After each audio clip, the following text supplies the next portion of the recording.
Hey y'all, I'm Carolina Tony. Today the road brings us to Kitty Hawk, North Carolina. It is on this site is where the Wright brothers first flew the most successful airplane in history. We are going to learn a little bit about the history, look at a few things that they did when they were here to make that history, and we'll get started right after this station identification.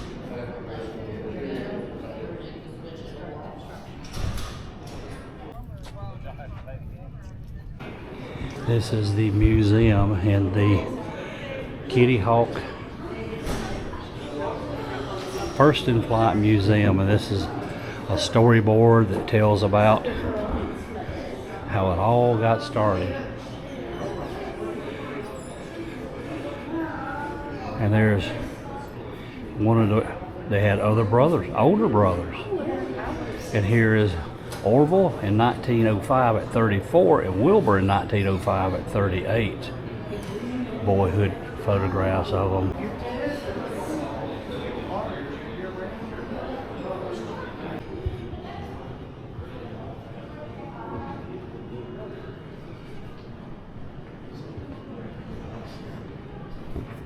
And here is a genuine artifact. This is the bicycle hub from a 1903 camp. This is one of the spare bicycle hubs that the brothers brought with them in 1903.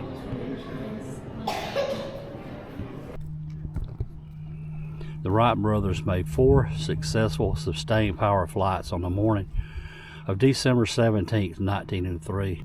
The commemorative granite boulder and replica monorail marked the lift-off point of those 4 flights.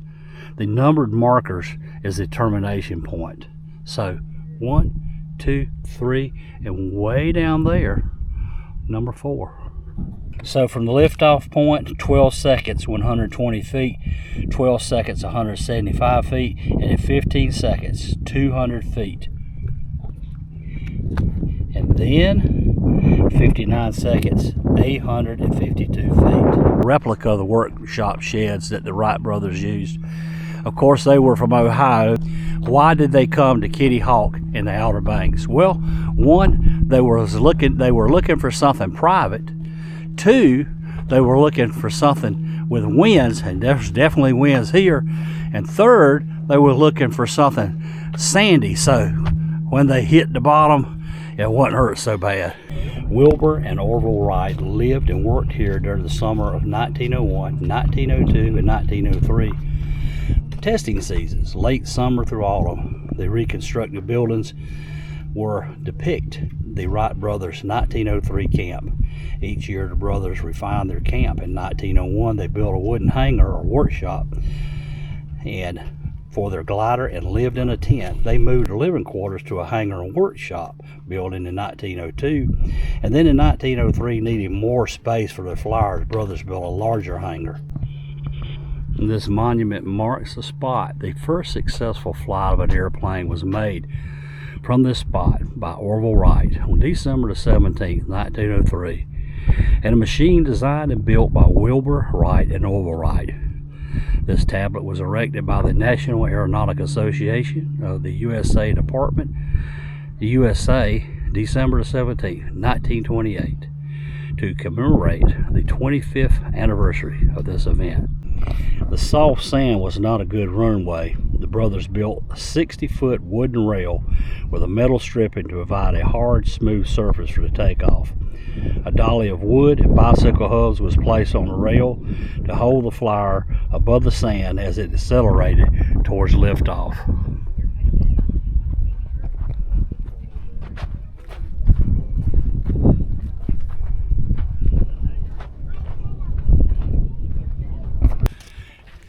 Here's something that I think is very wild.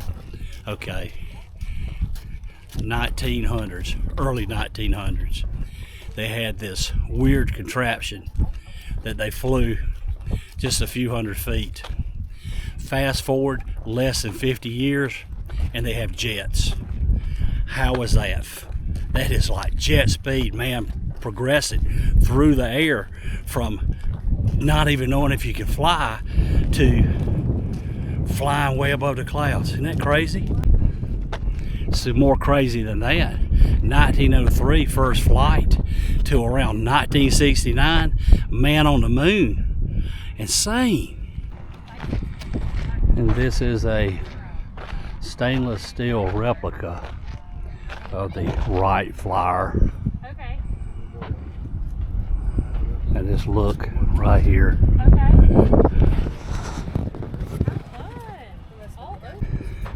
So this sculpture is depicting what actually happened. Here's a steel rail, well actually it was a wooden rail with a steel top on it that the glider was on. And here are some of our support team back here in the back. These were the guys from the life-saving station. And you know what they're thinking? Hey Joe, can you imagine that? And he says this, look, do you really get this on the camera?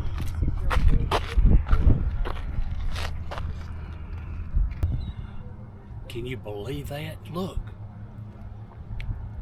So here is our cast of characters. That is John T. Daniels. He was a member of the U.S. Life-Saving Service at Kill Devil Hills, and he took that famous photograph. And of course, there's Wilbur. Remember, he ran along beside the glider and kind of held the glider steady while it was going down the rails. And over here at the end of the rail was Willis Doe. He was a member of the Life-Saving Service at Kill Devil Hills. He witnessed and assisted the Wright brothers in their late 1908 flights when they returned to Kitty Hawk for the last time together. Over here, there are three guys. There's W.C. Brinkley, Adam Etheridge, and Johnny Moore. Johnny Moore was 16 years old when he lived here, his whole life on the Outer Banks as a hunting and fishing guide. William Brinkley, a lumberman from Manio, he happened to be at Kill Devil Hills U.S. Life-Saving Station when the Wright brothers signaled a crew to come over and assist the flyer. And of course, Adam Etheridge, he was a member of the Life-Saving Service as well. He became a lifelong friend of the Wright brothers and took care of their camp buildings when they left Kitty Hawk in 1903. This is that famous photograph that John Daniels took, and it's pretty accurate. There he is right there. That Orville. No, that's Wilbur. That's Wilbur. I get them confused. Wilbur, Orville's flying. And because of time, and hey, I just don't want to do it, I'm not climbing to the top of the Kill Devil Hill where the memorial is to the Wright brothers. And the truth is told, as Debbie just said, because the Kill Devil Hill will probably kill me. When the Wright brothers were here, Big Kill Devil Hill, the hill in front of us here, was massive sand dune. Thousands of times the brothers trekked up this and three nearby dunes to conduct glider experiments. Climbing the hill was strenuous. Deep, soft sand caused every step up the slope to slip part the way back down. The Wright brothers were also burdened with carrying the heavy gliders up the hill for each of the flights. Their tireless efforts paid off as they mastered their flying skills and refined their flight controls. Well, that is going to do it for our trip to the Outer Banks, North Carolina. What do you think? I think it was an interesting trip. It's the first time I've ever visited it, and I enjoyed it. Yeah, I've been here before, but I think every time you come, you see things a little different. A little warmer this time, I will say. Give you a tip if you're going to ride a ferry from Cedar Point or Cedar Island to Ocracoke. Definitely make a reservation, and it's a long boat ride. 2 hours. Yeah, kind of boring too. All you see is water. It's not like a cruise ship. Nonetheless, there was a lot of stuff here. I hope you've enjoyed this video as much as we enjoyed making it. If you enjoyed this video, be sure to give us a big old thumbs up. Be sure to share this video with your family and friends and swat the bugs. Yeah. But until next time, Y'all have a good day. y'all be sure to do that, okay?